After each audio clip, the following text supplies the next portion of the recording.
ముందుగా స్థానిక దైవజనులకి, పెద్దలకు, మొదట వర్తమానం అందించిన ఆ సహోదరులకు, మిగిలిన దైవజనులందరికీ క్రీస్తునామ శుభములు. వాక్యంలోనికి వెళ్ళే ముందు చిన్న జ్ఞాపకాన్ని తెచ్చి నేను వాక్యంలోనికి వెళ్తాను. నిజమే, ఈ కుటుంబం పట్ల లేదా కడియంలో ఉన్న ముఖ్యమైన ఈ కుటుంబాల పట్ల నాకు చాలా అమితమైన ప్రేమ ఉంది. ఎందుకంటే ఆ సమయంలో ఆదరణ అవసరం నాకు. అందరూ వెలివేతేస్తున్నప్పుడు, అనుమానంగా చూస్తున్నప్పుడు ఆదరణ అవసరం. అలాంటి టైంలో నాకు మొట్టమొదట ఇలా మరలా వచ్చిన వెంటనే మైక్ ఇచ్చారు. అదే డయాస్. నేను ఏ విషయాలు మర్చిపోనంటే ఈజీగా అదే డయాస్ మీద అప్పుడు దొడ్డ ప్రసాద్ అని ఐజక్ గారు వీళ్ళందరూ మాట్లాడుకున్నారట. ఏమనంటే, తమ్ముడు అదిరిపోయి బెదిరిపోకూడదు, ఈ సమయంలో మనం ఉన్నాం, నీకేమీ కాదు, విశ్వాసం కలిగిన మనలను దేవుడు కార్యము జరిగించి బలపరుస్తాడని అతనికి మనం దన్ను ఇవ్వాలి. దానికి ముంగుర్తు ఒక చిన్న మీట్ ఏర్పాటు చేద్దామని ఇక్కడే ఏర్పాటు చేశారండి. నిజంగా ఆ రోజు వాళ్ళు చేసిన మేలు నేను ఎప్పటికీ మర్చిపోలేను. ఎందుకంటే నాకు హోప్ వచ్చిందన్నమాట. మనల్ని నమ్మేవారు, మనల్ని ప్రోత్సహించే పెద్దలు ఉన్నారు అని. ఆ రోజు ఆ ధైర్యం ఇవ్వకపోతే నేను అనుకుంటానండి, ఇంక అందరూ మనకు దూరం అయిపోయారులే అనుకుంది నేను. నిజానికి ఈ పని సంఘము చేయాలి, కానీ అనకూడదు, మా సంఘంలో కొంత కుయుక్తి పరుల వలన జరగలేదు అక్కడ. కానీ సంబంధం లేని దూరంగా ఉన్న మీ వలన ఆ రోజు నాకు ఆదరణ దొరికింది. అందుకే ఈ కృతజ్ఞత కూడుకులో నేను ఎప్పటికీ మర్చిపోలేని థ్యాంక్స్ చెప్తున్నాను మీ అందరికీ. ఐజక్ మాస్టర్ గారికి, ప్రసాద్ అన్నకి, పెద్దలు ప్రసాద్ గారికి, అందరికీ. ఎందుకంటే మీ నమ్మకం ఒమ్ముకాలేదు, మన నమ్మకాన్ని దేవుడు నిర్లక్ష్యం చేయలేదు. దేవుడు మన మీద పడిన నిందని దేవుడు ఘనమైన సాక్ష్యంగా మలిచేశాడు. నిన్న ఒక ఆవిడ ఫోన్ చేసింది, ఈ నా మీద ఉన్న ఈ వంకరోళ్ళందరూ ఏం చేస్తారంటే పూర్తి వాకింగ్ కట్ చేయకుండా సగం సగం బిట్లు కట్ చేసి జేమ్స్ లేడీస్ని టార్గెట్ చేస్తున్నారని ఒక బిట్టు వదిలేరు. ఆ రోజుల్లో వదిలితే ఆవిడెవరో తెక్కల్లాగా మాట్లాడేసింది, పచ్చి బూతులు మాట్లాడేసింది, ఇష్టం వచ్చినట్టు మాట్లాడేసింది. మేము చెప్పాం, అమ్మా ఆ వీడియో మేం చేసింది కాదు, మేము అందరినీ సమపాలుల్లో ఇది రైట్ ఇది రాంగ్ అని పురుషులకి స్త్రీలను కూడా సంసార విషయాలు చెప్పిన విషయం అది కట్ చేసి పెట్టేశారమ్మా, అది మాకు సంబంధం లేదంటే, కట్ చేసి పెట్టేసిన నువ్వేగా మాట్లాడావని సెడామాడ తిట్టేసింది. ఆ తిట్లు తిన్నదంతా సురేష్ కూడా అనుకోండి, నా బదులు తిన్నాడు. నిన్న ఫోన్ చేసింది, ఈ టెస్ట్ మనీ విన్నది. ఆ టెస్ట్ మనీ విని మొన్న చెప్పంగా, అది విన్న తర్వాత ఏడుస్తూ ఫోన్ చేసి, అయ్యా ఆ రోజు తెలుసో తెలియక నేను అలా తిట్టేశాను, నన్ను క్షమించండి అయ్యా అని ఫోన్ చేసి ప్రార్థన చేసుకుని ఇంకెప్పుడు ఎలా అన్నయ్యా అన్నది. నేను అనుకుంటాను, ఆ రోజు శ్రమలు ఈరోజు గొప్ప సాక్ష్యం అయ్యాయి. కాబట్టి ఓర్పు కలిగిన వారికి, నిరీక్షణ కలిగిన వారిని దేవుడు సిగ్గుపరచడు. అలాంటి గొప్ప కార్యాలు దేవుడు చేశాడు. ఈ కుటుంబానికి మనకును అందరికీ సరిపోయే ఒక వాక్యంలోనికి వెళ్ళే ముందు చిన్న ప్రార్థన చేసుకుందాం. దయచేసి తలదించండి. ప్రార్థన. ప్రేమగల తండ్రి, కృపగల దేవ, కుటుంబానికి చేసిన మేలులు గంభీరమైనవి. వైద్యాన్ని సవాలు చేసే తండ్రి, అనారోగ్య సమస్యలు ఈ కుటుంబాన్ని దాపరించినప్పుడు వారు కృంగిపోలేదు. నిన్న మొన్నటి వరకు తండ్రి వారు పెద్దలను తండ్రి వ్యాధులు వెంటాడినప్పుడు తండ్రి వారు బెదిరిపోలేదు. స్వస్థపరచు యెహోవా మా యందు ఉన్నాడని తండ్రి నమ్మిన కుటుంబానికి వెనువెంటనే మీరు కార్యములు జరిగిస్తూ వారిని బలపరిచారు, స్థిరపరిచారు. ఈరోజు దానికి బదులుగా తండ్రి ఈ కృతజ్ఞత కూడికని ఏర్పాటు చేసుకున్న తండ్రి, సేవకులుగా మమ్మల్ని గౌరవించి మాకును వారికి తండ్రి తగిన స్తుతిని చెల్లించడానికి మరొకసారి తండ్రి మీ వాక్యపు జ్ఞాపకాల్లో వెళ్ళడానికి వారు ఏర్పాటు చేసుకున్న ఈ చిన్నపాటి వేదికను, ఈ యొక్క సహవాసమును బట్టి మీకు స్తుతులు ఆరోపిస్తూ ఈ గుంపును తండ్రి మరింత వాక్యమనే తండ్రి ఖడ్గము చేత ఉద్యమంలోకి నడిపిస్తారని కోరుతున్నాం. ఎవరైనాను తండ్రి ఈ ప్రాంగణంలో రోగులై ఉన్నారా? ఎవరైనాను తండ్రి వ్యాధితో బాధపడుతున్న వారు, సుదీర్ఘమైన తండ్రి మంచాలు పట్టిన వారు తండ్రి, వారి కుటుంబ సభ్యులు ఉంటే ఈరోజు నేరుగా వారితో మీరు మాట్లాడుతున్నారని వారి హృదయాలు తెరవండి. వాక్యం ద్వారా మీరు ఏం సెలవిస్తున్నారో తండ్రి వారితో మాట్లాడతారని కోరుతూ, ప్రత్యక్షంగా పరోక్షంగా వింటున్న వారిని తండ్రి మరింత తండ్రి అర్థవంతంగా వారి నేత్రాలు వెలిగిస్తారని అర్థిస్తూ క్రీస్తున్నామని ప్రార్థన సమర్పిస్తున్నాం తండ్రి. ఆమేన్. త్వరగా వాతావరణం బాగాలేదు కనుక కొన్ని విషయాలు, ప్రాముఖ్యమైన సంగతుల్లోనికి మనం వెళదాం.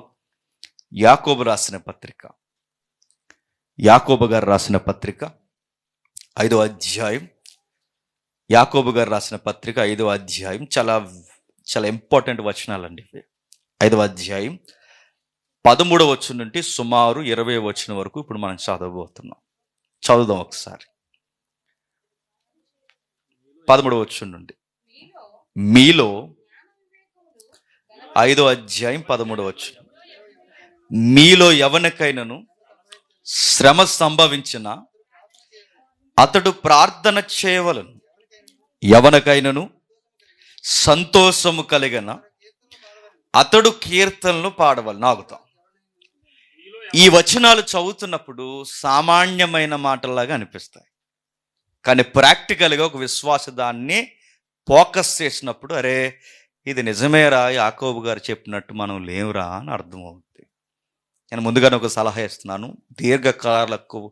దీర్ఘకాలికంగా రోగులు మీ ఇంట్లో ఎవరైనా ఉంటే కాస్త జాగ్రత్తగా వినండి.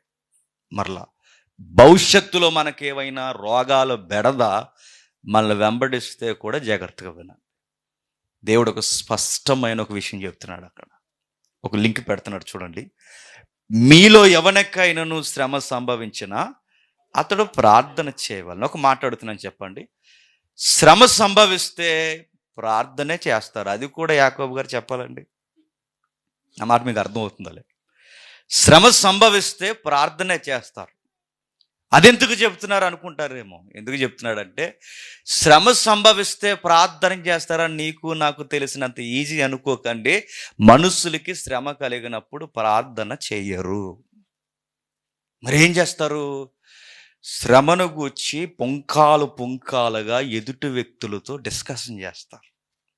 ఏమని? ఏ డాక్టర్ గారి దగ్గరికి వెళ్ళమంటారు అని, రాజమండ్రి వెళ్ళమంటారా, విజయవాడ హైదరాబాద్లో బాగా చూస్తున్నారా అని అడుగుతారు. శ్రమను గురించి డిస్కషన్ చేస్తారే తప్ప చెప్పండి ప్రార్థన చేయరు. ఆ పెద్ద మనిషి దగ్గరికి వెళ్ళాలా, ఈ పెద్ద మనిషి దగ్గరికి వెళ్ళాలా, ఆ పెద్ద మనిషి దగ్గర ఎవరెక్కడున్నారు ఈ సంప్రదింపులు చేస్తాం తప్ప కాస్తంత మోకాళ్ళు వేసి దేవా ఇదేంటని అడుగుతామా? అంతా అయిపోయిన తర్వాత ఇంకెవ్వడు ఏ పని జరగదు అన్నప్పుడు అప్పుడు చేస్తాం. ఏంటి చెప్పండి? ప్రార్థన. అదే వద్దంటున్నాడు యాకోబు గారు. మీకు శ్రమ వచ్చిందా ప్రార్థన చేయండి, అటు ఇటు పరిగెట్టకండి. గుంపులు ఏర్పాటు చేసి బంధువులు కానీ, ఎదిరింటోడు కానీ, ఎల్లయ్య కానీ, పొల్లయ్య కానీ, ఏరమ్మ పేరమ్మ ఇలాంటి పేరంట కబుర్లు చెప్పకండి. ప్రార్థన చేయండి. ప్రార్థన చెయ్యం. మనం మీలో ఎవరికైనాను శ్రమ సంభవించిన అతడు ప్రార్థన చేయవలను. ప్రార్థన చెయ్యం. శ్రమ వస్తే గజగజ వణికిపోతాం, శ్రమ వస్తే గజగజ వణికిపోతాం, శ్రమ వస్తే బాధపడిపోతాం, శ్రమ వస్తే వంగిపోతాం, కృంగిపోతాం, వేసారిపోతాం, అయిపోయింది అనుకుంటాం, బెంగెట్టేసుకుంటాం, ఆనందండం మానేస్తాం. యాకోబు గారు అంటున్నారు ఇవేమి వద్దు, ప్రార్థన చేయండి. మరో మాట నేను చెప్పనా, డాక్టర్ గారి దగ్గరికి వెళ్ళిన తర్వాత, వైద్యం అందించిన తర్వాత డాక్టర్ గారు ఎలా అంటారు? ఏమనంటే, మేము చేయాల్సిన ప్రయత్నాలు మేము చేసామయ్యా, చెప్పండి. ఇక వెనకాల మా చేయి దాటిపోయింది పరిస్థితి, వెనకాల ఇంకో చెయ్యి ఉంది. ఆ చెయ్యి ఎవరు చెప్ప? ఆ సిగ్గుమాలిన మాట మనం అనిపించుకోక ముందే మనం చేయాల్సిన పని ఏడు చెప్పండి? ప్రార్థన చేయాలి. డాక్టర్ల చేత కూడా అనిపించుకునేంత సిగ్గుమాలిన మాట అది. ఒక భక్తులుగా వాళ్ళు మనకి చెప్పాలా చెప్పండి? మన విశ్వాసంతో వైద్యుల కొరకు కూడా ప్రార్థన చేసే మనం వైద్యానికి వెళ్ళాలి. చరిత్రలోకి రాజు ఉన్నాడు ఆసారాజు చేసిన భయంకరమైన తప్పు ఏంటో తెలుసా? అతనికి షుగర్ లెవెల్ పెరిగిపోయింది. దేవుడికి ఎదురు తిరిగాడు, పాలన మరిశాడు, న్యాయాన్ని మరిశాడు. ఎప్పుడైతే ఈ విధి విధానాలు మరిసి ముందుకు కొనసాగాడో దెబ్బల మీద దెబ్బలు తిన్నాడు. హెల్త్ స్కేల్ తిరగబడిపోయింది, షుగర్ లెవెల్ పెరిగిపోయింది. షుగర్ లెవెల్ ఎక్స్ట్రీమ్కి వెళ్ళిపోతే ఆ షుగర్ ఉన్న వాళ్ళకి తెలుస్తుంది, కాళ్ళలో చిన్న చిన్న దెబ్బలు తగిలితే కూలిపోతాయి. ఆశకు కూడా కాళ్ళు కూలిపోతాయి. ఇంటికి వెళ్తున్నారు చదవండి, మొదటి దినవృత్తాంతాలు 16:12 ఉంటుంది. అక్కడ రాయబడిన మాట ఏంటంటే, ఆశ చేసిన తప్పే కాకుండా ఇంకా అతగాడు చేసిన తప్పు ఏంటంటే ప్రార్థన చేయకుండా వైద్యులను సంప్రదించాడట. పాయింట్ అవుట్ చేశాడు చూడండి దేవుడు. ఏం చేశాడు? ప్రార్థన చేయకుండా. అంటే మనం చేసే పనులు ఎలా ఉంటాయి చెప్పనా? ప్రార్థన చేస్తేనేమో చెప్పండి వైద్యుల దగ్గరికి వెళ్ళాం, వైద్యుల దగ్గరికి వెళితే అందుకే రోగులమే లెగం. అది ఉంటే ఇది ఉండదు, ఇది ఉంటే అది ఉండదు, అది ఇది ఉండాలి. వైద్యుల దగ్గరికి వెళ్ళినప్పుడు ప్రార్థన ఎందుకంటే వైద్యుల దగ్గరికి వెళుతున్నప్పుడు కూడా దేవా ఆ వైద్యులను నీవే మెరుగుగా నడిపించి నాకు ఉన్నతమైన వైద్యము జరిగించని దేవుడికి ప్రార్థన చేయాలి. వైద్యుల కొరకు ప్రార్థన చేయకపోతే ఏమవుద్ది? అక్కడ కొట్టపోయి ఎక్కడ కుట్టేస్తారు. వైద్యుల కొరకు సరిగ్గా ప్రార్థన చేయకపోతే ఏమవుద్ది? పెద్దలు ఒకప్పుడు న్యూస్ పేపర్లు చదివి చెప్పేవారు, లోపల కత్తులు మరిసిపోతారట. అలాంటి కష్టాలు నష్టాలు వైద్యుల వలన ఎదురవ్వకూడదంటే ఈ వైద్యులు నడిపించే ఒక వైద్యుడు ఉన్నాడు. ఎవరు చెప్పండి? పరమ వైద్యుడు. ఆయనకు ప్రార్థన చేసే హాస్పిటల్కి, ఏవా నాకు ఈ ప్రాబ్లం ఉంది, ఈ డిసీజ్ నన్ను చాలా క్రైసిస్లోకి నెట్టేస్తుంది, ఇదిగో నేను మెడిసిన్ తీసుకోలేడానికి లేదా డాక్టర్ దగ్గరికి హాస్పిటల్కి వెళ్తున్నప్పుడు ఇదిగో నాకు ఏది అవసరమో అది చేయి. అది చేయలేదు. ఆశ చేసిన తప్పు ఏంటంటే ప్రార్థన తర్వాత చేసుకుందాం, ముందు వైద్యుల దగ్గరికి పోదాం, బెస్ట్ డాక్టర్లు అందరూ పిలిపించుకు చేయించుకుంటాడు. ఇంకా కాలు కూలిపోయి చచ్చిపోయాడు. యాకోబు గారు అంటున్నారు, శ్రమ సంభవించినా ప్రార్థన చేయవాలి. ప్రార్థనకు అంత ఇంపార్టెంట్. అదొక విషయం. ప్రార్థనలో శక్తి లేదు, ప్రార్థన అందుకుంటున్న దేవునిలో శక్తి ఉంది. మళ్ళీ ప్రార్థన దేవుణ్ణి చేయకండి, ప్రార్థన దేవుడు అవ్వకూడదు, మళ్ళీ అదో దేవత అవుతుంది. ప్రార్థన అందుకుంటున్న దేవుళ్ళో శక్తి ఉంది. ప్రార్థన చేయి, కార్యం జరిగించి ఉన్నాడు. ఆయన పేరేంటో తెలుసా? యెహోవా రాఫా, అంటే స్వస్థపరుసు యెహోవా. ఆ స్వస్థపరుసు యెహోవాకి నీ విజ్ఞాపన చేసేళ్ళు. నెక్స్ట్ పాయింట్ చెప్తున్నాడు, మీలో ఎవరికైనాను సంతోషము కలిగిన అతడు కీర్తనలు పాడవాలి. మళ్ళీ ఇదేంటి లింకు? శ్రమ వస్తే ఏం చేయాలట? ప్రార్థన చేయాలట. సంతోషం వస్తే ఏం చేయాలట? కీర్తన పాడాలి. సంతోషం వస్తే కీర్తనలు పాడతారా? ఏమలో మాట్లాడుతున్నాను చెప్పండి. యాకోబు గారి యొక్క పాయింట్ ఆఫ్ వ్యూ ఏంటంటే, కష్టం వచ్చినా దేవుడి దగ్గరికి వెళ్ళండి, సంతోషం వచ్చినా దేవుడి దగ్గర. కానీ ఈ రెండు విషయాల్లో దేవుని దగ్గరికి వెళ్ళాం. కష్టం వస్తేనేమో మనుషుల దగ్గరికి వెళ్తాం, సంతోషం వస్తే రెస్టారెంట్కి వెళ్తాం కాదా చెప్పండి? బీచ్కి వెళ్ళాలా, పార్క్కి వెళ్ళాలా, నలుగురితో కలిసి కుటుంబంలో ఏ అడావుడి చేసుకోవాలా, దిల్ మాంగో అన్నారు చూసారా? మనకి మన దిల్ మంచి కుస్తీలోకి వెళ్ళింది అనుకోండి, ఇదేం కోరుకుంటూ చెప్పనా, వాతావరణం అంతా అలా ప్రశాంతంగా ఎక్కడికైనా అలా తిరిగి వస్తే బాగుంటుంది అంటది. అది లోపల ఉంది, దేని దగ్గరికి వెళ్ళమనదు. యాకోబు గారు అదే చెప్తున్నారు చూడండి. ఇదిగో సంతోషం కలిగిందా కీర్తనలు పాడు. నీకు శ్రమ వచ్చినా దేవుని దగ్గరికే పో, నీకు సంతోషం వచ్చినా దేవుని దగ్గరికే పో. సంతోషం వచ్చిందని ఎక్కడెక్కడికి పోయి ఆ సంతోషాన్ని నువ్వు అవలంబించలేదు. ఆ సెలబ్రేషన్లో మాత్రం మునిగిపోకు. రెండిట్లో ఏది జరిగినా దేవుని దగ్గరికే రావాలి అని యాకోబు గారు చెబుతూ ఇప్పుడు రోగాల విషయం చెప్తున్నాడు చూడండి. మీలో ఎవడైనను రోగి అయి ఉన్నాడా? అతడు సంఘపు పెద్దలను పిలిపింపవలెను, వారు ప్రభువు నామమున అతనికి నూనె రాసి అతని కొరకు ప్రార్థన చేయవాలని ఒక మాట అడుగుతున్నాను చెప్పండి. మొట్టమొదట నీకు ఏ శ్రమ వచ్చినా, అది రోగమైనా ఆర్థిక ఇబ్బంది అయినా ఏ సమస్య అయినా అది శ్రమే. ఆ శ్రమ వచ్చినప్పుడు మొట్టమొదట వ్యక్తిగతంగా ప్రార్థన చేసుకోవాల్సింది ఎవరట? మనం చేసుకున్న ప్రార్థనలో కొన్నిసార్లు జవాబు వస్తుంది. ఇందాక ఆయన చెప్తున్నారు టెస్ట్ మనీ, మా అమ్మగారు లేచి కూర్చుంటే చాలు అన్నారు, జవాబు వచ్చింది ఆయనకి. తర్వాత తన కాలకృత్యాలు తన చేసుకుంటే చాలు, జవాబు వచ్చింది ఆయనకి. అంటే కొన్ని ప్రార్థనలు చేసిన వెంటనే జవాబు వస్తుంది. ప్రార్థన, వ్యక్తిగత ప్రార్థన మనం చేసిన జవాబు రావట్లేదంటే పేజ్ 2 ఉందట, రెండో అడుగు ఉందట, రెండో మెట్టు వేయాలట. రెండో మెట్టు ఏంటంటే, ఇప్పుడు నీ ప్రార్థన వలన రిజల్ట్ రావట్లేదు కనుక నీకు ప్రార్థనా సహాయం అవసరం. ఇప్పుడు నీకు ఈ ప్రార్థనా సహాయం ఎవరి వలన అవసరం అంటే, సంఘ పెద్దలను పిలిపించి నీ కొరకు ప్రార్థన చేయించుకో. మీరు ఇది గుర్తుపెట్టుకోవాలండి. బండగానే కొన్ని మనం చేసినప్పుడు జవాబులు వస్తాయి. మనం చేసిన జవాబు రావట్లేదంటే వెంటనే మనకు మెలకు వచ్చి ఏం చేయాలంటే, అరే ఈ శ్రమను గూర్చి పెద్దల్ని, ఎల్డర్స్ ఎవరైతే ఉన్నారో వీళ్ళని పిలిపించుకుని వచ్చి, అయ్యా మా కుటుంబంలో, మా వ్యక్తిగతంగా మేము శ్రమలో నలిగిపోతున్నాం, దయచేసి మా కొరకు ప్రార్థన చేయండి అని వాళ్ళని పిలిపించుకొని ప్రార్థన చేయించుకోవాలి. ఇది రెండవ స్టెప్. అయితే వెళ్ళిన పెద్దలకు కూడా ఒక జాగ్రత్త చెప్తున్నాడు.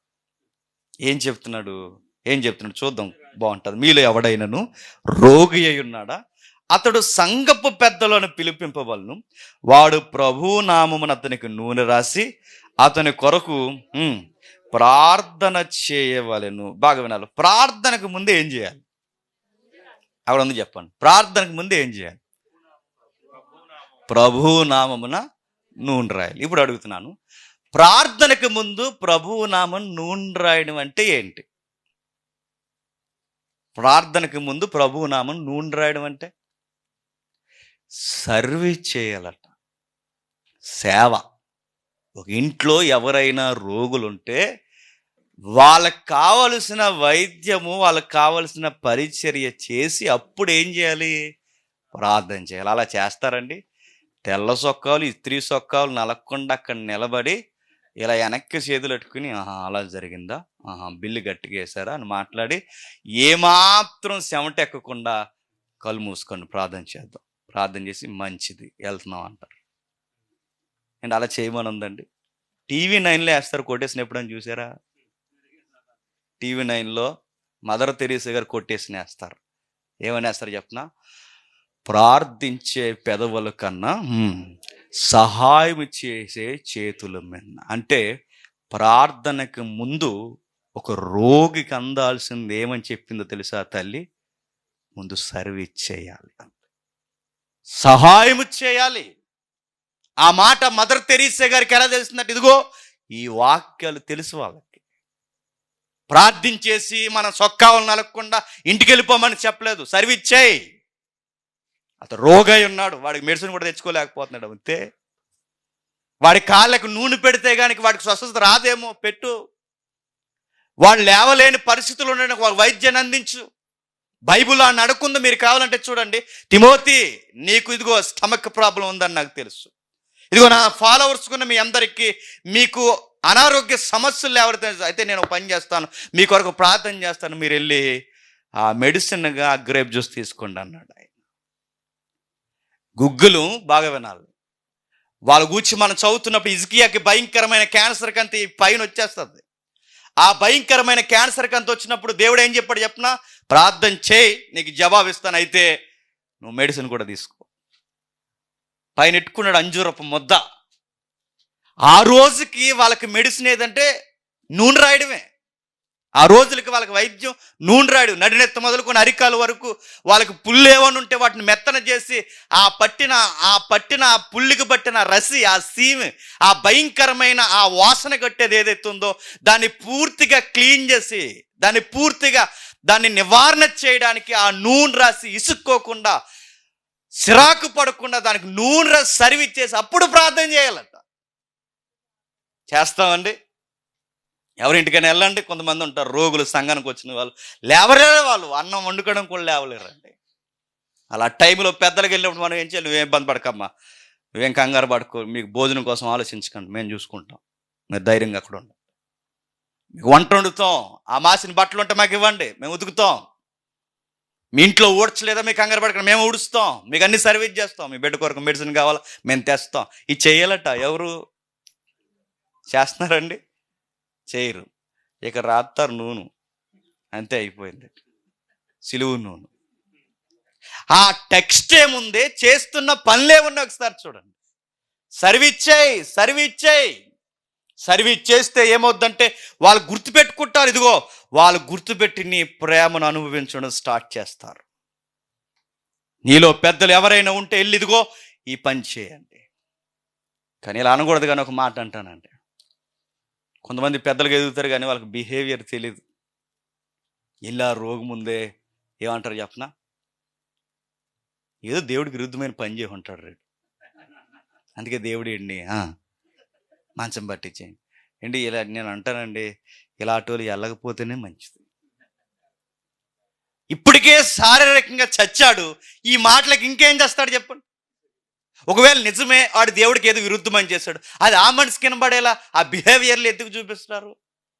ప్రభు ఈ బిడ్డ ఏదో తెలుసో తెలియకో నీకు వ్యతిరేకంగా పాపం చేశాడేమో, ఆ బిడ్డ పక్షాన మేము విజ్ఞాపం చేస్తున్నాం అంటే ఎంత బాగుంటుందండి పెద్దరికం. యాకోబు గారు అదే చెబుతున్నాడు చూడండి, మీలో ఎవడైనాను రోగి అయి ఉన్నాడా, నీ ప్రార్థనకి జవాబు రావట్లేదా, సీరియస్గా తీసుకో, వెళ్ళి నీ పెద్దలను పిలిపించు. ఆ పెద్దలను పిలిపించిన తర్వాత ఆ పెద్దలు ఏం చేయాలంటే నీకు పరిచర్య చేయాలి. ఆ తర్వాత వాళ్ళు వచ్చి ప్రార్థన చేయాలి. నీకు తెలుసు కదండి మదర్ తెరీసా గారి గురించి. ఏం చేసేది ఆవిడంటే ప్రార్థన చేసేది, నైట్లు ప్రార్థన చేసేది, పగలు సర్వీస్ చేసేది. తన చుట్టూ ఉన్న రోగులు కూర్చి అందరికీ సర్వీస్ చేసేది, నైట్ ప్రేయర్ చేసేది. ఆ సర్వీస్ చూసే చాలా మంది మారిపోయారు తెలుసా. సంఘానికి ఒక వ్యక్తి ఎప్పుడు మానేయడో చెప్పనా, ఓ గుంపుని ఎప్పుడు దూరం అవ్వడో చెప్పనా, అలాంటి మంచం మీద ఉన్న టైంలో మనం సరిగ్గా వాడిని పలకరిస్తే జీవితాంతం మనం గుర్తెట్టుకుంటాడండి, జీవితాంతం గుర్తుపెట్టుకుంటాడు. అప్పుడు అనుకుంటాడు, ఛే నా కాలు చేయాడినప్పుడు నాకు అందరూ చుట్టాలే కానీ నేను మంచం పట్టినట్టు నా మంచం పట్టినప్పుడు నా దగ్గరికి ఎవడు రాలేదురా. నేను ఎవరినైతే నిర్లక్ష్యం చేశానో వాళ్ళే వచ్చి నా మంచం దగ్గర మోకాళ్ళు వేసి ఏడ్చారు తప్ప ఈ సంఘం కన్నా, ఈ విశ్వాసుల కన్నా, ఆత్మీయుల కన్నా ఇంకెవర్రా గొప్పలని వాడు బయటికి చెప్పకుండా మైండ్లోనే ఒక పునాది వేసుకుంటాడు. యాకోబు గారు అదే చెబుతున్నాడు, వెళ్ళండి ఆ రోగుల దగ్గరికి వెళ్ళి ప్రార్థన చేసి స్టైల్గా వచ్చేయకండి, ఆ మనిషికి మీరు సేవ చేయండి. ఊరా నేను వెళ్ళాం, ఆ అబ్బాయి లారీ డ్రైవరు భయంకరంగా ఈ డ్రైవింగ్ చేస్తుంటే ఈ లోడ్లు దించేటప్పుడు ఈ మెయిన్ లైన్స్ ఉంటాయి కానీ బోర్ లైన్స్, ఈ కరెంట్ లైన్స్ చూసుకోకుండా పైకి లేచిపోడట. కొట్టేసరికి ఇక్కడి నుంచి అబ్బాయికి పని చేయడం మానేసింది. ఈ పై పార్ట్ పని చేస్తుంది, ఇంకా కాళ్ళ దగ్గర నుంచి ఏం పని చేయవు అబ్బాయికి. అన్యుడు మంచం పట్టేశాడు. చాలా చిన్న వయసు, 23 years 24 years ఉంటాయి అంతే అండి. వాళ్ళ ఆవిడ కూడా చాలా చిన్నది, మళ్ళీ వాళ్ళకి 2 పిల్లలు. అలా టైంలో మంచం పెట్టాడు, లెగలేడు. అలా టైంలో అబ్బాయికి అన్యుడు, దేవుడు అంటే అంత ఎక్కలేదు. కానీ అబ్బాయికి దేవుని మీద ప్రేమ ఎలా పెరిగిందో చెప్పిన, ఈ ఎలుతూ పోతూ వస్తున్న కొంతమంది విశ్వాసులు తమ్ముళ్ళు ఉన్నారు అక్కడ. ఒకరోజు మమ్మల్ని తీసుకెళ్ళారు, అలా మీటింగ్ పెట్టి వాళ్ళకి కొంచెం డబ్బులు సహాయం చేద్దామని, వాళ్ళకి ఏదో ఒక ధైర్యం ఇద్దామని.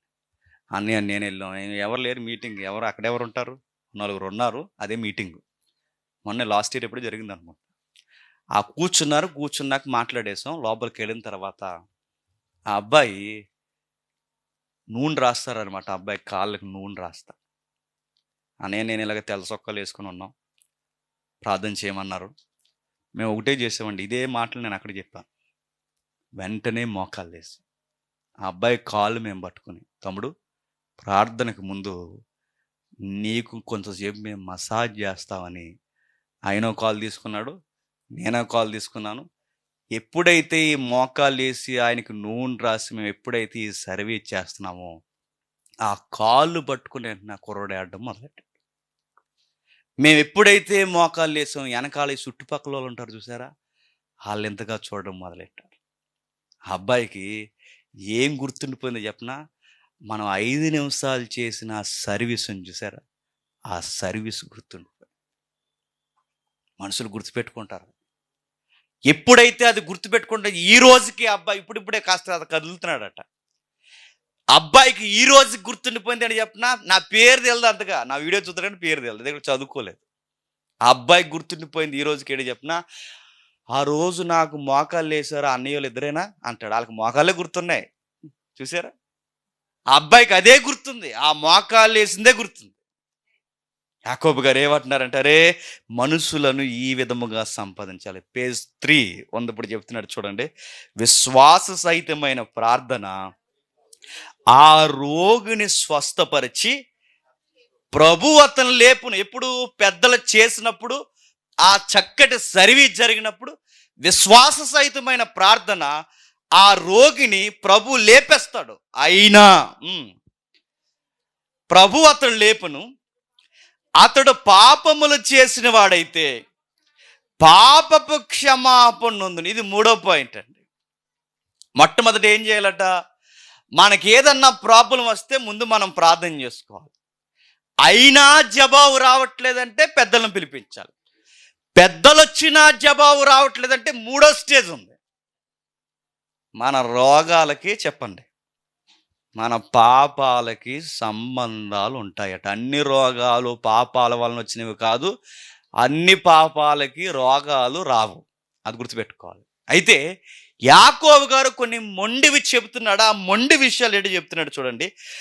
మీ పాపములు ఒకడితో ఒకడు ఒప్పుకోండి, మీరు స్వస్థత నొందినట్లు ఒకరి కొరకు ఒకడు ప్రార్థన చేయండి. అంటే కొన్ని కార్యాలు, కొన్ని రోగాలకి వెంటనే స్వస్థతలు ఎందుకు రావట్లేదంటే నువ్వు ప్రార్థన చేసావు, స్వస్థత రాలేదు.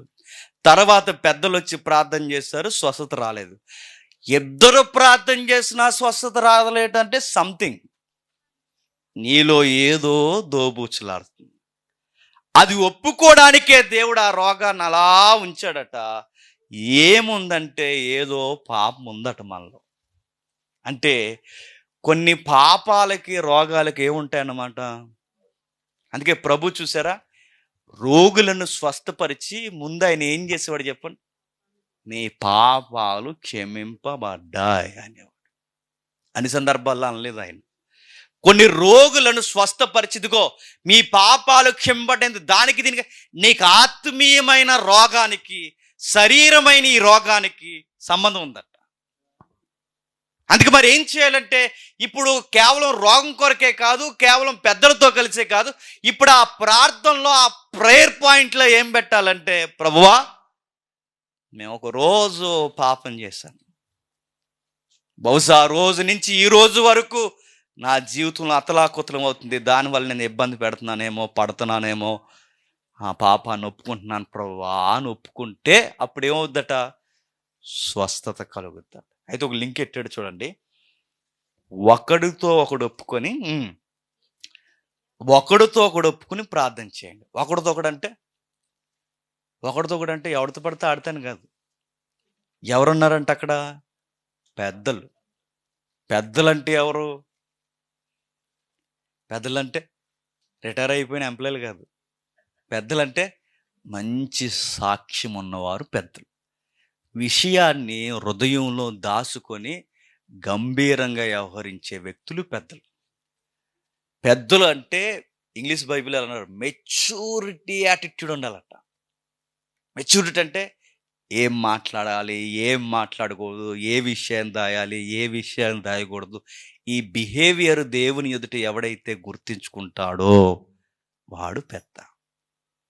అలాంటి వారిని పెద్దలుగా, సంఘంలో కొన్ని క్వాలిటీస్ ఉన్నాయి పెద్దలకు, అది ప్రత్యేకమైన లెసన్ అది. ఆ క్వాలిటీస్ ఉన్న వారికి, ఈ ప్రవర్తన ఉన్నవారు వాళ్ళు పెద్దలు. వారి దగ్గర ఒప్పుకోవాలి, అయ్యా ఈ మొండి రోగం నేను చాలా కాలం ప్రార్థన చేశాను, తగ్గలేదయ్యా. ఇప్పుడు మీరొచ్చి ప్రార్థన చేసినా నా ప్రాబ్లం తగ్గట్లేదయ్యా. ఇప్పుడు నేను అడుగుతున్నాను, నేను ఒక విషయాన్ని మీ ఎదుట ఒప్పుకుంటున్నాను, దాని గురించి మీరు ప్రార్థన చేయండి. ప్రభువా ఈ బిడ్డ క్షమాపణ కోరుతున్నాడని దాని పక్షాన మీరు ప్రార్థన చేయండి అని ఎవరికి చెప్పుకోవాలట? ఆ పెద్దలకి ఒకడితో ఒకడు చెప్పుకోవాలట. ఈ పాయింట్ని పట్టుకుని దీన్ని బిజినెస్ చేసేసారు కొంతమంది. ఒప్పుకోవాలి ఒకడితో ఒకడు అన్నారని, రండ్రా ఒప్పుకోండి అన్నారు. అడ్డంగా తెరగట్టారు, ఎవరైనా అడగండి, అటేపు పాలన పెట్టారు, ఇటేపు పేలను పెట్టారు, చెప్పండి అన్నారు.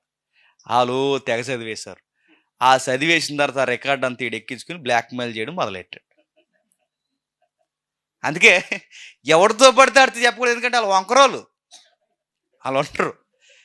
ఎవరితో పడితే వాళ్ళతో ఒప్పుకోండి అని చాలామంది అప్పట్లో మన చిన్నప్పుడు కొంత అర్థవంతమైన యథార్థమైన ప్రార్థన ఉండే, ఆ తర్వాత ప్రార్థనలు మారిపోయాయి. తర్వాత గొలుసు ప్రార్థనలు, ఆ ప్రార్థనలు, గొలుసు ప్రార్థనలు బాగుండేవి. ఆ తర్వాత ఒప్పుకోమన్నారని, ఇదిగో మేము ఈ బలహీనతలో ఉన్నాం, ఆ బలహీన నుంచి బయటకు రావాలని మా కొరకు ప్రార్థన చేయండి అని ఒకరితో ఒకరు చెప్పుకొని ఒప్పుకొని గొలుసు ప్రార్థన చేసేవారు. అప్పుడు అర్థవంతంగా నమ్మకంగా ఉండేవారు మనుషులు. ఇప్పుడు ఎవరు ఉంటున్నారండి? ఇప్పుడు మేము నలుగురు ఉన్నాం అనుకోండి, డేవిడ్ అని నాతో అంటాడు అన్నమాట. నలుగురు ఒకరితో ఒకడు ఒప్పుకోమన్నాడు కదా, మరి డేవిడ్ అని ఏమంటాడంటే, నేను 2 పాపాలు చేశాను జేమ్స్, మరి దాని గురించి ప్రార్థన చేయి అంటాడు అన్నమాట. గుంపు ప్రార్థన చేస్తున్నాం. అప్పుడు నేనేమంటానంటే, అన్నయ్య ప్రసాద్ అని నా 3 అంటాను. అప్పుడు ఆయనేమంటాడు, ఆయనతో మినిమం నా 5-4 ఉన్నాయిలే అంటాడు ఆయన. అప్పుడు వీళ్ళందరూ కలిసి డేవిడ్ అని నేనంటాం, చాలా ఇద్దరికన్నా మనమే బెటర్ రా అంటాను. మీకు అర్థమైందా? డేవిడ్ అని అంటాడు, జేమ్స్ గారు అని 3 అడి చే అంటాడు. అప్పుడు నేనేమంటాను, ప్రసాద్ అచ్చా 4 మనం బెటర్ ఇక్కడ. అప్పుడు ఆయనేమంటాడు, దొంగ యాదవారు మీ అందరికి చెప్పి తప్పు చేయండి రా అనుకుంటాడు అనుకో. అందుకే వద్దు, ఎవరికి పడితే వాడికి చెప్పొద్దు. ఎవరికి చెప్పాలి? మెచ్యూరిటీ, దాపరికం ఉన్న వారికి చెప్పాలి. మధ్యలో ఈ మధ్య రికార్డింగ్లు, మనుషుల మీద నమ్మకాలు లేవు, రికార్డింగ్ల మీద నమ్మకం. గొడవతో యూట్యూబ్ లేడంటారు. అది వద్దు. ఇప్పుడు ఎవరితో పడితే వాళ్ళకి కాదు. ఇదిగో చెప్పుకో, విషయం చెప్పు అయ్యా, విషయం చెప్పుకో, క్లారిటీ ఒక విషయం చెప్పు అయ్యా, పలానా టైంలో నేను దేవునికి విరుద్ధమైన పని చేస్తాను, దాని గురించి ప్రార్థన చేయండి, చాలా ఇంకా అక్కడ వరకు చెప్పి ఇంకా అంతకుమించి చెప్పుకో వాళ్ళకి. అయ్యా పలానా టైంలో నేను ఆ విషయం వల్ల దేవుడు నాకు పాఠాలు నేర్పించడానికి ఇది నా జీవితంలో అనుమతించాడు, ఏమో ప్రార్థన చేయండి. ఒప్పుకోవాలి. ఎప్పుడైతే మనం ఒప్పుకుంటామో, ఒకరితో ఒకరు ఒప్పుకున్నప్పుడు మనం ఏమవుతామట? ప్రభువునందు నీతిమంతులం అవుతామట. నీతిమంతుల విజ్ఞాపన ఏమవుద్ది? మనోపూర్వకమైనదే, బహు బలము గలదైపోద్ది. ఆ ప్రార్థన ఎప్పుడు బలమైన కార్యం జరుగుతుంది చెప్పండి? నీతిమంతులుగా చేసినప్పుడు. ఎప్పుడు నీతిమంతులం అవుతాం? ఎవరైతే ప్రభువునందు పాపాలు ఒప్పుకుంటారో చెప్పండి, అప్పుడు నీతిమంతులం అవుతాం. పుట్టుకతో నీతిమంతులం కాదు కదండి. ఎప్పుడైతే పాపాలు ఒప్పుకుంటామో, ఒప్పుకున్న వెంటనే ప్రభువునందు ఒప్పుకొని వాటి గూర్చి ఎప్పుడైతే పశ్చాత్తాపడతాం, దేవుడు ఒక ట్యాగ్ వేస్తాడు మన మెడలో. ఆ మెడలో వేసిన ట్యాగ్ మీద ఏం రాస్తాడంటే, అరే ఇప్పుడు నువ్వు నీతిమంతుడివి, ఇప్పుడు నీ ప్రార్థన బహు బలమైనది. ఎలా నమ్మాలంటే ఒక ఎగ్జాంపుల్ చెప్తున్నాడు, చరిత్ర లేవనెత్తి. ఏలియా మన వంటి స్వభావం గల మనుష్యుడే వర్షింపకున్నట్లు అతడు ఆసక్తితో ప్రార్థన చేయగా 3.5 సంవత్సరాల వరకు అతడు భూమి మీద వర్షింపలేదు. అతడు మరలా ప్రార్థన చేయగా ఆకాశము వర్షం ఇచ్చెను, భూమి తన ఫలం ఇచ్చెను. ఆ మాట ఎందుకు తెచ్చాడు తెర మీదకి? ఆ మాట ఇప్పుడు మన గూర్చి మాట్లాడుతూ మెల్లమెల్లగా మాట్లాడుతూ చరిత్రలో సడన్గా ఎవరి దగ్గర తీసుకెళ్తున్నాడు? ఏలియా ప్రార్థన చేసేటప్పుడు వర్షం అలా ఆగిపోయిందట. ఏలియా ప్రార్థన చేస్తే వర్షం మరలా పడిందట. మనం ప్రార్థన చేస్తే వర్షం ఇంకా ఎక్కువ వచ్చేస్తుంది. ఆగమంటే పడమన్న వర్షం పడదు, రమ్మన్న వర్షం రాదు, అంత రివర్స్. మరి ఏలియా మళ్ళంటోడే, ఆయన ప్రార్థన చేస్తే ఎలా ఆగిపోయింది? ఆయన పెద్ద, మీరు ఏలియానంటే ఏదో సూపర్ మ్యాన్, ఆయన ఏదో ప్రకృతికి అతీతమైన వాడు అనుకోకండి. ఆయన కూడా మనిషే, మనలాంటోడే, మనలాంటి నేచరే ఉంది. కానీ ఆయనకి మనకి ఎక్కడ డిఫరెన్స్ ఉందంటే ఆసక్తి అన్న.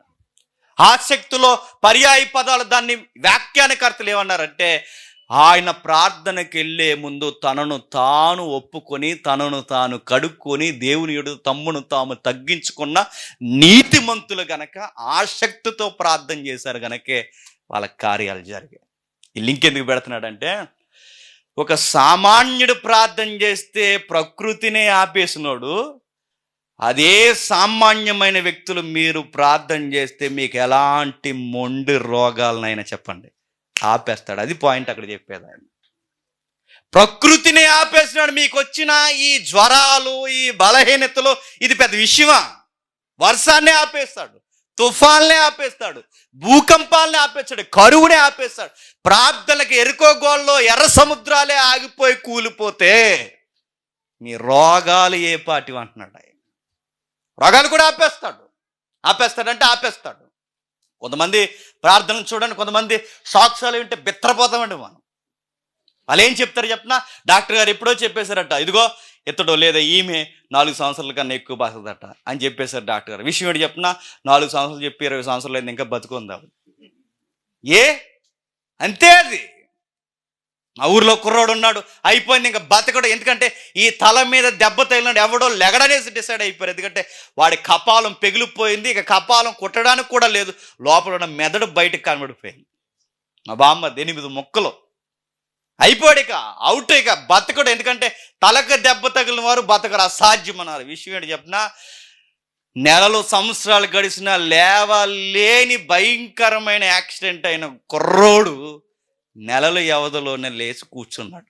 నాస్తికుడైన ఆ డాక్టర్ అన్నాడు, ఏ మాటకి ఆ మాట, మీ దేవుడు గొప్పోడురా అన్నాడు. చూసారా, అసాధ్యం, ఇది మిరాకిల్ అన్నాడు. జరుగుతాయంటే జరుగుతాయి. కొంతమందిని చూడండి, అరే ఈయన ఇంకా ఉన్నాడంటే ఇంకా ఉన్నాడు కాదు, ఆయన బాగానే ఉన్నాడు, మనమే లేవు. మా దగ్గరకు ఒక భారతీయుడు వస్తాడు, సీనియర్ సిటిజన్. ఆయన ఎలా ఉంటాడు అనుకుంటున్నారండి, అలా తిరుగుతానే ఉంటాడు మనిషి, అలా తిరుగుతానే ఉంటాడు.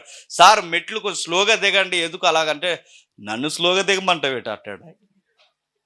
వర్షాన్ని తిరక్కండి, ఎండను తిరక్కండి అంటే నాకేమవుదు అంటాడు. ఆయన ఎలా ఉండగలుగుతున్నాడు? ఉంటారు ఆయన పిల్లలు, ఆయన బిడ్డలు, వాళ్ళ మనవళ్ళు వీళ్ళైన వయసులో లొంగుతున్నారేమో కానీ నిఠారుగా ఉన్నాడు ఆ మనిషి. ఇంకా ఎలా ఉండగలుగుతారు? ఉంటారు. ఎందుకంటే ఆరోగ్యం ఇచ్చిన వాడి చేతుల్లోనే ఆరోగ్యం కూడా ఉంది, జీవితాన్ని ఇచ్చిన వాడి చేతుల్లోనే మన జీవన సరళ రేఖ ఉంది.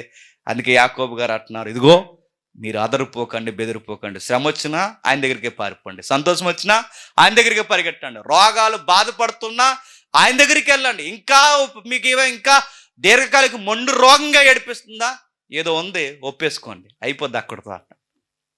ఒప్పేసుకుని అక్కడికి వెళ్ళిపోండి. ఎప్పుడైతే ఒప్పుకుంటారో మీరు నీతిమంతులు అవుతారు. నీతిమంతులని మీరు ఇక్కడ మోకాళ్ళు వేస్తే ఆయన ఎక్కడ వెంటనే స్పందిస్తాడు. వర్షాలని ఆపేసిన దేవుడు మీ ప్రాబ్లమ్స్ని కూడా అలా ఆపేస్తాడు. అంతే. ఇంత చెప్పి ఏం చెప్పాలనుకుంటున్నారండి అంటే 2 వచనాలు లింక్ ఎట్టాడు చూడండి. నా సహోదరులారా, మీలో ఎవడైనను సత్యము నుండి తొలగిపోయినప్పుడు మరి ఒకడు అతన్ని సత్యమునకు మళ్లించిన ఎడల పాపిని వాని తప్పు మార్గము నుండి మళ్లించేవాడు మరణము నుండి ఒక ఆత్మను రక్షించి అనేక పాపములను కప్పివేయనని తాను తెలుసుకున్న వాళ్ళని ఒక మాట అంటున్నాడు చూడండి. అంటే ఇన్ని విషయాలు చెప్పుకొచ్చి దేనికి లింక్ పెడుతున్నావయ్యా అని అడిగితే, కొంతమంది ఉన్నట్టుండి సడన్గా చచ్చిపోయినస్తారు, సత్య సహవాసం మానేస్తారు. మానేసి వెంటనే దేవుడు ఏం చేస్తాడు? అతగాడు ఏమంటాడంటే, అతడు ఎవరి దగ్గరికి రాడు, విశ్వాసులు వచ్చినా రానివ్వడు. అలాంటప్పుడు దేవుడు ఏం చేస్తాడు? వాళ్ళు సత్య మార్గానికి మళ్ళించాలా దేవుడు ఒక సూత్రం మనకి ఏమిస్తాడంటే, ఖచ్చితంగా వాడిని ఏదోలా మంచం పట్టేస్తాడట. మీకు గుర్తుండిపోవాలి.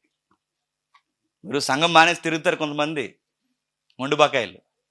ఆ మానేసి తిరిగేసిన వారిని దేవుడు ఏం చేస్తాడంటే ఏదోలా మంచం పట్టిస్తాడు. సత్య మార్గాన్ని తొలగిపోయాడు కనుక ఆ తొలగిపోయిన వాడికి ఖచ్చితంగా మంచం పడతాడు. మీరు ప్రభురాత్రి భోజన సంస్కారంలో ఆ కొరింథీ పత్రిక చదువుతున్నప్పుడు మీకు గుర్తున్నాయో లేదో మాటలు, ఎవడైతే అర్థవంతంగా, ఎవడైతే సహవాసాన్ని, ఆ ప్రభురాత్రి భోజనంలో రొట్టెను ద్రాక్షరసాన్ని అర్థవంతంగా తీసుకోరో అనేకులు రోగులు అవుతారట, అనేకులు బలహీనలు అవుతారట, అనేకులు నిద్రిస్తారట. అంటే మన భక్తికి మన రోగాలకి చెప్పండి సంబంధాలు ఉన్నాయన్నాడు. బయట వాళ్ళు కూడా వదిలేండి, మనం కూడా చెప్తున్నాను. మన భక్తికి మన రోగాలకి సంబంధాలు ఉంటాయి. అవి ఎప్పుడైతే వస్తున్నాయో దేవుడు మనల్ని గైడ్ చేయాలనుకుంటాడు.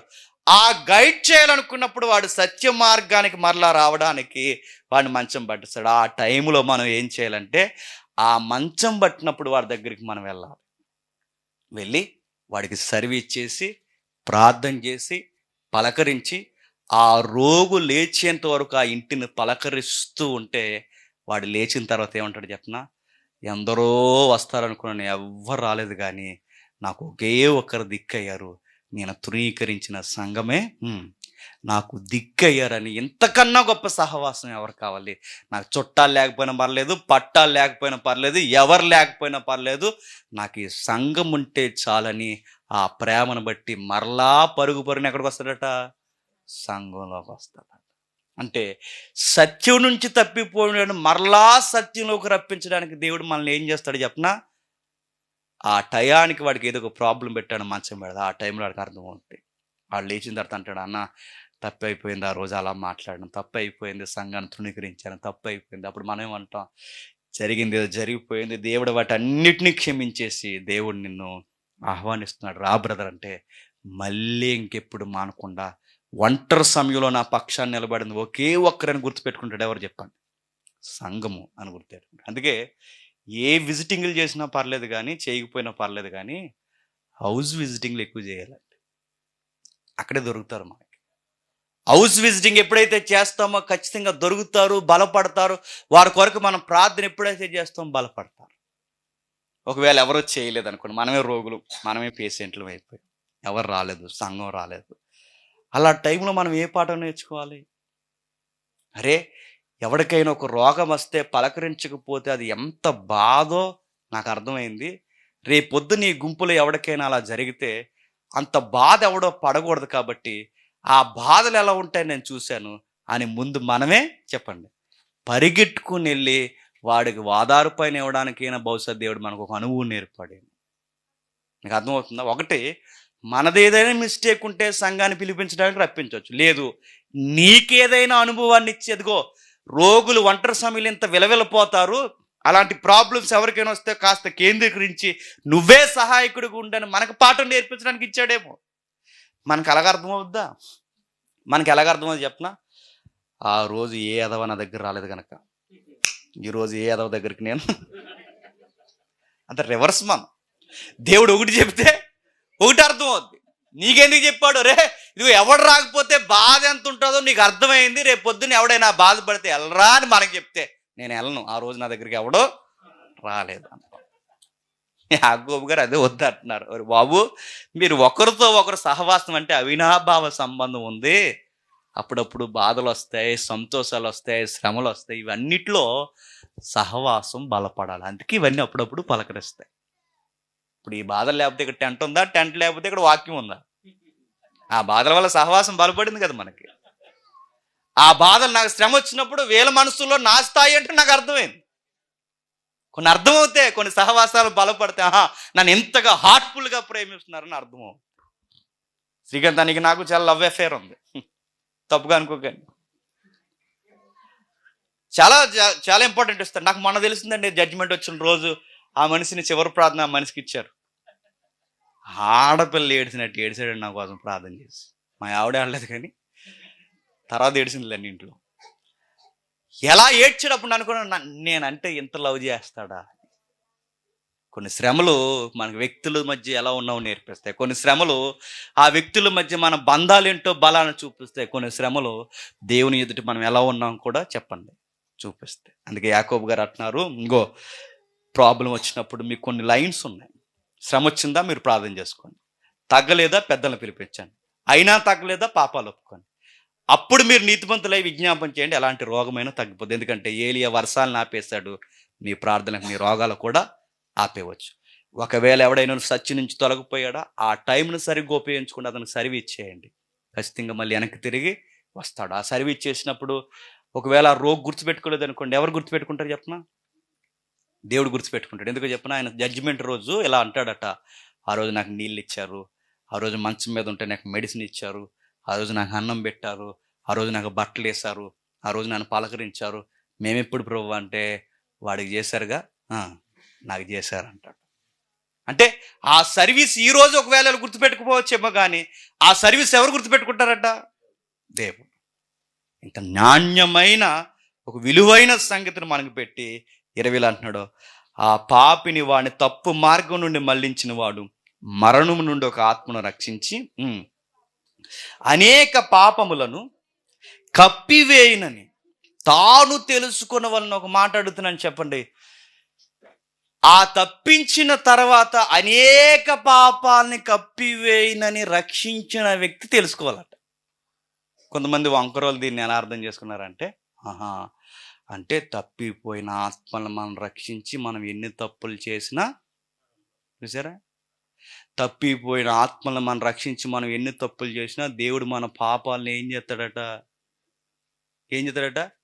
కప్పాడు, నొక్కేస్తాడు. ఇది తప్పుగా అర్థం చేసుకున్నారంటే అది మన పాపాల గురించి కాదు. మరి ఎవడైతే తప్పిపోయాడో, తప్పిపోయిన వారు మరలా వెనక్కొస్తే ఆ తప్పిపోయిన వాడు పాపాలు కప్పేస్తాడు. నీకు అర్థమైందా? తప్పిపోవచ్చిన వాడు పాపాలు కప్పేస్తాడు తప్ప ఆ తప్పిపోయేవాడిని తీసుకొచ్చి నువ్వు వాడిని తప్పించి నువ్వెలా తెర వెనకాల తిరుగుతాను కాదు. నీకు అర్థమైంది లేదో? నువ్వెలా, చాలా మంది ఉన్నారు కదండి, మనం బాగా పనిచేసి ఎన్ని పాపాలు చేసినా తప్పులేం, ఎలాంటి వచ్చినా తప్పుగా అర్థం చేసుకున్నారు. పని చేస్తే పాపాలు చేయమనుందా? అది కాదు. ఆని రక్షింపబడిన వ్యక్తిని ఆ దేవుడు పాపాలన్నీ కప్పేస్తాడు. అతడు రక్షింపబడతాడు, నువ్వు రక్షించుకున్నవాడు అవుతావు. అంటే తనను రక్షించి ఆత్మల భారం కలిగిన వాడు అవుతావు. మనం ఏమనుకున్నామంటే మనం అలాంటి వారిని అందరూ రక్షించేసి మనం ఎన్ని చేసినా పర్లేదు అనుకుంటాం. అది కాదు. తప్పిపోయిన వారి గురించి చెబుతున్నది ఈ అధ్యాయం, లేదా ఈ పారాగ్రాఫ్ ఏం చెబుతుందంటే, ఒకటి, ఈసారి మీరు గుర్తుపెట్టుకోండి, ఈ రోజుకి మీ ఇంట్లో ఎవరైనా రోగులు ఉంటే మీరు ప్రార్థన చేయండి, వైద్యం చేయించుకోండి. పోయిందా? సరే. పోకపోతే నెక్స్ట్ స్టెప్ ఏంటి? మీకు ఎవరైతే నాణ్యమైన పెద్దలుగా అనిపించారో వాళ్ళని ఇంటికి పిలిపించుకోండి. మీరే పిలిపించుకోవాలి. నేను ఎందుకు పిలుస్తాను అనకండి, పిలిపించుకోవాలి. వాళ్ళతో ప్రార్థన చేయించుకోవాలి. ఎవరైతే పెద్దలు వెళ్తారో వాళ్ళ స్థితిగతులు మనం అర్థం చేసుకుని ఏ విధమైన సహాయాన్ని అందించాలో అందించండి. మూడో స్టెప్, అయినా తగ్గట్లేదా? మూడోసారి మనం వెళ్ళినప్పుడు, లేదా రెండోసారి మనం వెళ్ళినప్పుడు ఆ ఇంటికి బహుశా ఏదైనా ఉంటే వాళ్ళు మనం కలిసి దాని గురించి ఒప్పుకుంటే దేవుడు దాన్ని ఖచ్చితంగా చెప్పండి నివారణ చేసేస్తాడు. ఒకవేళ ఆ తప్పిపోయిన వాడే సంఘానికి, సత్యానికి దూరంగా ఉన్నవాడైతే ఆ వ్యక్తిని మనం రక్షించుకున్న వారం కూడా అవుతాం. వీటన్నిటి విషయంలో మనకి ఏం జరుగుతుందంటే, ఏం జరిగినా, తప్పిపోయినాడైనా ఉన్నవాడైనా, ఏ శ్రమలైనా సంతోషాలైనా అందరం ఎప్పుడు ఎక్కడికి వెళ్ళిపోవాలట? దేవుని దగ్గరికి వెళ్ళిపోవాలి. అందుకే ఇప్పుడు మన వరకు బాధ ఉంది, ప్రార్థనలోనే ఉన్నారు. మళ్ళీ ఇప్పుడు సంతోషం వచ్చింది, మళ్ళీ ఎక్కడున్నాం? ప్రార్థనలో ఉన్నాం. అందుకే మనకు సంతోషం వచ్చినా దేవుడే, బాధ వచ్చినా దేవుడే, మనకి ఏం జరిగినా దేవుడే. ఎప్పుడు దేవుని పట్టుకుని ఏడిస్తే ఆ దేవుడే సముద్రాల్ని, వర్షాలని, తుఫాల్ని, ఎరుకో గోడల్ని, ఎర్ర సముద్రాన్ని ఆపేసి సీల్ చేసిన వాడు మన ఇంటి మీదకి వచ్చిన బెడదలను కూడా చెప్పండి అలా ఆపేస్తాడు. ఆయన గొప్ప పాఠాలు నేర్పిస్తాడు మనకి. ఇందాక వాళ్ళ సిస్టర్ గారు సెమినార్ టైంలో చెప్పారు, నిజంగా ఒకేసారి 2000 మంది వాళ్ళ సిస్టర్, వాళ్ళ సహోదరి కోసం ప్రార్థన చేసినప్పుడు ఉదయానికి మంచి రిజల్ట్ చెప్పారు. అక్కడ వైద్యం అందింది, బతకదు ఇంకా అయిపోయింది అనుకున్న ఆవిడ చక్కగా మళ్ళీ లేచి కూర్చోండి. జరుగుతాయంటే జరుగుతాయి ప్రార్థనలు. కాబట్టి ఈ సూత్రం గుర్తుపెట్టుకోండి. మంచి డాక్టర్ అంటే మంచి డాక్టర్ దగ్గరికి వెళ్ళండి. డాక్టర్ కన్నా ముందు ప్రార్థన దగ్గరికి వెళ్ళండి. ప్రార్థన చేసి వైద్యం పట్టుకోవాలి. వైద్యం పట్టుకుని ప్రార్థన చేయకపోయినా, ప్రార్థన చేసి వైద్యం పట్టుకోకపోయినా చెప్పండి, ఆకు వెళ్ళి ముళ్ళు మీద పడినా, ముళ్ళు వెళ్ళి ఆకు మీద పడినా ఆకు మనమే. కాబట్టి జాగ్రత్త. దేవుడు మనకు ఒక పాఠం నేర్పిస్తున్నాడు. శ్రమ వచ్చినా, బాధ వచ్చినా, సంతోషం వచ్చినా, ఏం వచ్చినా, దేవా నువ్వు మాకున్నావు, అది మాకు చాలు. దేవుడు మిమ్మల్ని దీవించను కాక. ప్రార్థన. ప్రేమ గల తండ్రి, కృపగల దేవ, మీ దయలో, మీ కృపలో తండ్రి మమ్మల్ని కాపాడారు. గతించిన శ్రమల నుండి తండ్రి విడుదల ఇచ్చి సంతోషాన్ని కలిగించారు. మాకు సంతోషం వచ్చినా మిమ్మల్ని స్తుతిస్తాం, మాకు శ్రమ వచ్చినా మిమ్మల్ని ప్రార్థిస్తాం.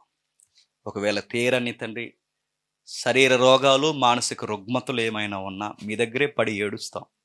మా బలహీనతలు మేము ఒప్పుకుంటాం తండ్రి. నీతిమంతుల గుంపులో చేరు తండ్రి మేము విజ్ఞాపనం చేసినప్పుడు తండ్రి మాకు బలమైన కార్యాలు, జవాబులు మీరు జరిగిస్తారు. అవి మా కళ్ళారా మేము చూసాం తండ్రి. ఎన్నో కార్యాలు తండ్రి ఈ రోజుకి అద్భుతాలు చేసే దేవుడు మాతో ఉన్నాడని మా విశ్వాసంను కళ్ళారా మేము చూడగలుగుతున్నాం తండ్రి. ఇంకా నా కుటుంబానికి తెలియని బాధలు, చింతలు ఏమైనా ఉంటే తండ్రి ఓదార్పును అనుగ్రహించండి.